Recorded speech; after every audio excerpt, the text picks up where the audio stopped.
তোমার বান্দা যাবে কার কাছে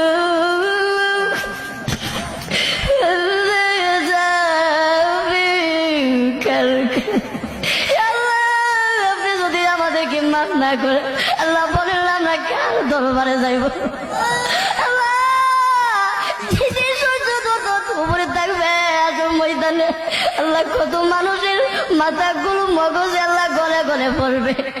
আল্লাহ ওই কটি বলতে আল্লাহ আপনি আমাদেরকে সকলকে আরো সে ছায়া দান করে আল্লাহ